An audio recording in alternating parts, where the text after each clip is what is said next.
welcome to my channel, The Love Tita Heart, the channel for the non-stop followers of Alden and Maine, who will serve as voice for those who cannot express their feelings for Aldab. Kamusta po kayo mga ka-non-stop? Good day po sa inyong lahat. Bago po tayo tumungo sa kaganapan kay Alden and Maine, please subscribe and hit the notification bell para ma-notify po kayo sa mga bagong video na i-upload ko. Salamat po! Happy heart mga ka-Aldab! Daddy Bay nagbahagi ng kanilang family bonding last Sunday with Alden Richards. Kasama na rin ang pag-shopping, late post na ibinahagi ang ibang larawan ni Raisa at Tita April. Tamang-tama sa kwento ng ating ka-admin na ang Fokerson Jr. family ay nagtungo sa bahay ni Daddy Bay. Sakto sa kwento niya na patungo kay Lolo Bay ang Fokerson Jr. family. Kinabukasan, nag-post na si Daddy Bay ng kanilang family bonding food trip sa isang Japanese resto bar na naka-private room pa. Ninja moves ng mag-asawang Alden and Maine. At sa darating na September 25, tampok si Alden Richards bilang magazine cover ng Filipino-Japanese Journal. Samantala, sa unang pagkakataon, ngayon lang ito nangyari sa sobrang aga ang ginawang pagbebenta ng tiket para sa movie ni Alden and Catherine na Hello Love Again. Halos less than 2 months pa bago ang showing nito, pero dinesisyon nang magbenta ng tiket. First time ito na nangyari sa mundo ng showbiz. Kaya naman sa maagang pagkakataon, nagpasalamat na rin si Alden Richards sabay pag-post ng teaser nito. At pag-post din na sinasabing sa October 5 ang mall tour nito na mag-uumpisa sa Soledad 3 Activity Park, Ayala Malls. Naging abala ang social media accounts ni Pambansang Bay and multimedia star Alden Richards sa pagpopromote ng naturang pelikula. Ganyan yan si Alden Richards. Kahit bayad na yan, hindi yan nagpapabaya kahit super busy pa siya at may iba pa siyang proyekto na ginagawa. Pakikilusin niya ang kanyang social media account to promote the movie, gayon din ang kanyang mga endorsement. Kahit bayad na siya sa kanyang mga kontrata, hindi pa rin siya nagpapabaya sa kanyang trabaho. Sinusulit niya ang binayad sa kanya.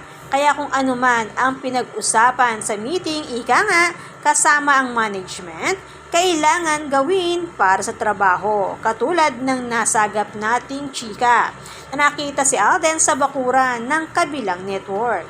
Ngayon, nag-umpisa na, unti-unting lumalabas kung ano ang pinag-usapan.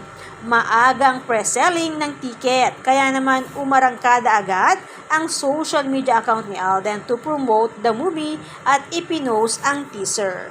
At ngayon, gumagana ang mga showbiz reporter para paingayin ang mooncake na di umano ay galing kay Alden at sinasabing nililigawan kuno ang nanay ni leading lady. Basang-basa na mga gimmick to promote at pakiligin ang mga katden. Kaya set aside muna ang mga sanden dahil last week nasa kanila ang focus para sa Pulang Araw, teaser ng bed scene at kissing scene sa panahon ng giyera, and this week para naman sa Hello Love Again. Hanggat hindi natatapos ang dalawang proyekto na ito, halinhina nating makikita, mababasa ang mga gimmick patungkol kay Alden at sa dalawang leading lady nito. Sa ngayon, medyo kalma lang ang para kay Sanya, pero ang kay Catherine naka-level up dahil mas malaki ang gastos nito at depende pa kung ilang araw ang itatagal nito sa sinihan. Kung wala kang pera, hindi mo mapapanood. Kaya kailangan ng matinding marketing strategy. Kaya kung mapapansin, pagpasok pa lang ng 2024, inumpisahan sa paghihiwalay ng Katniel. Para mas mapaniwala na may romantikong galawan ang dalawa. Dahil kailangan nilang bumuo ng katden para bago dumating ang Nobyembre, madami-dami na sila. Kanya kailangan ng mas matinding gimmick para kay Alden and Catherine. Ang series sa TV, libre mong mapapanood. Pero ang movie, kailangan mo ng pera para mapanood. Pero kung may tiwala lang ang management at producer sa husay ng artista, hindi na kailangan ng gimmick. Kaya lang, sakit na ng industriya ng showbiz ang paggawa ng gimmick bilang marketing strategy nila. Pinaghihiwalay ang totoong magkarelasyon at itatambal ito sa iba para makabuo ng bagong fans club na susuporta sa mga project nila.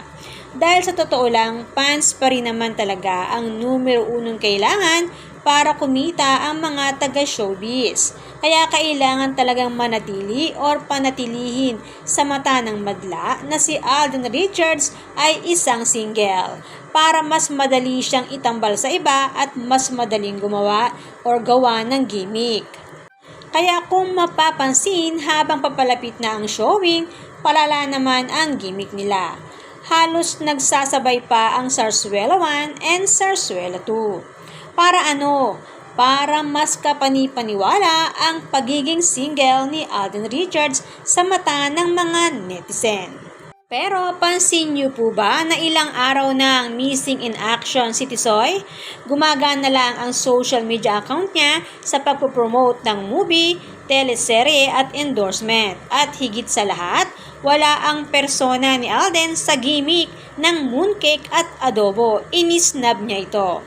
Bakit? Dahil sa mga panahon na yan, maraming schedule or naka-schedule na lakad at events si Nico Menday Pokerson. Sabi nga ni Alden, mas mahalaga sa kanya ang kanyang pamilya. Kaya naman mas inuna niyang suportahan ang mga lakad ng kanyang asawa. Sabi nga ni Alden, ang trabaho niya sa loob ng isang buwan, naka-schedule na yan, kasama na ang kanyang pahinga. At higit sa lahat, ang sabi ni Richard Pokerson Jr., si Nico Menday Mendoza Capili Pokerson ay nag-iisa lang, walang katulad. Nag-iisa lang sa kanyang puso at isipan, kaya nga lulong siya dito.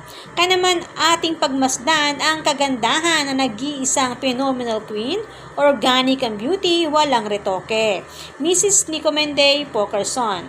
Event sa Bibo. Sa sobrang ganda ni Maine, hindi napigilan ng photographer na ito ang kanyang kilig at sabihin na napakaganda ni Maine Mendoza.